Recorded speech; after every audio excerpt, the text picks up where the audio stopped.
દેશની અને દુનિયાના લોકો અહીં આસ્થા સાથે પહોંચે છે, પરંતુ સોમનાથ ટ્રસ્ટમાં કામ કરતા કર્મચારીઓ વર્ષોથી પોતાની માંગને લઈને પીડાઈ રહ્યા છે।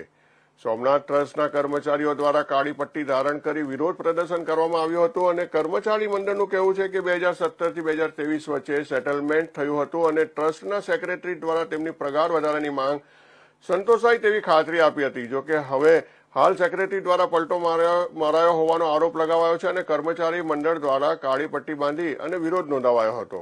સોમનાથ ટ્રસ્ટમાં કામ કરતા કર્મચારીઓનું કહેવું છે કે ટ્રસ્ટના હાલ સેક્રેટરી યોગેન્દ્ર દેસાઈ કર્મચારીઓની પીડા સમજતા નથી અને એટલું જ નહીં, કર્મચારી મંડળ દ્વારા કરવામાં આવેલી રજૂઆતો પણ સાંભળતા નથી।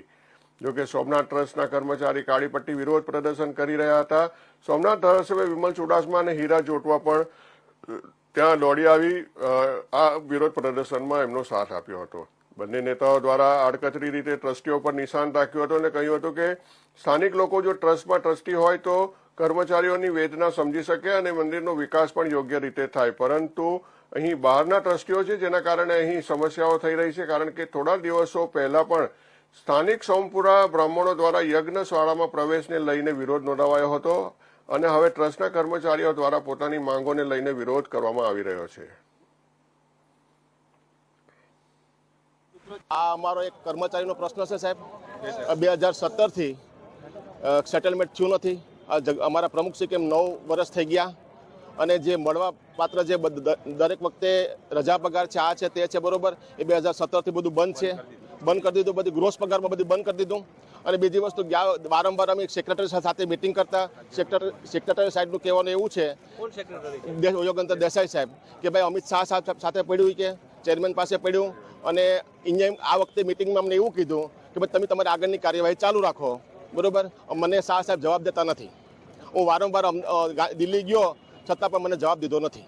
દર અઠવાડિયે કોઈને કોઈ લોકો કર્મચારી સાથે અન્યાય થતો હોય છે અને ઉપવાસ ઉપર બેઠા હોય છે। આની પહેલાં ગોરદાદા જે પૂજા કરતા હતા એમની હારે પણ અન્યાય થતો, એમની સાથે પણ બેઠા હતા।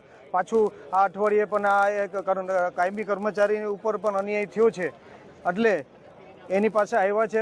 ખરેખર તો જે એનું કારણ, મુખ્ય કારણ એ છે કે જે ટ્રસ્ટીઓ છે એ તમામ ટ્રસ્ટીઓ બહારના છે। અહીંના લોકલ ટ્રસ્ટીઓ મિનિમમ 10 ટ્રસ્ટી હોય તો મિનિમમ 5 થી 6 ટ્રસ્ટીઓ અહીંના લોકલ રાખવા જોઈએ, સેવાભાવી માણસો રાખવા જોઈએ, જેને જે વિસ્તારથી ભૌગોલિક વિસ્તારથી પરિચય હોય અને લોકોને ઓળખતા હોય, જેનેથી આ પરિસ્થિતિ ઉપવાસવાળી ન બને। કારણ કે અહીં પ્રથમ જ્યોતિર્લિંગ આવેલી છે, પૂરા વિશ્વમાંથી લોકો દર્શન કરવા માટે આવતા હોય અને અહીંયા આપણા લોકોની નામ ખરાબ થાય એના માટે જો આ ટ્રસ્ટીઓ બદલી અને લોકલ ટ્રસ્ટીઓ એમાં 5 કે 6 ટ્રસ્ટીઓ જે છે એના 50% ટ્રસ્ટીઓ પાટણના લોકો, પાટણના વિસ્તારમાંથી કે વેરાવળ સોમનાથ, નેવું સોમનાથ વિધાનસભામાંથી રાખવા જોઈએ, જેનેથી આ પરિસ્થિતિ એ વાત કરી શકે। છેલ્લા 15 માસથી અમે આ સમસ્યાથી ઘેરાયેલા છે।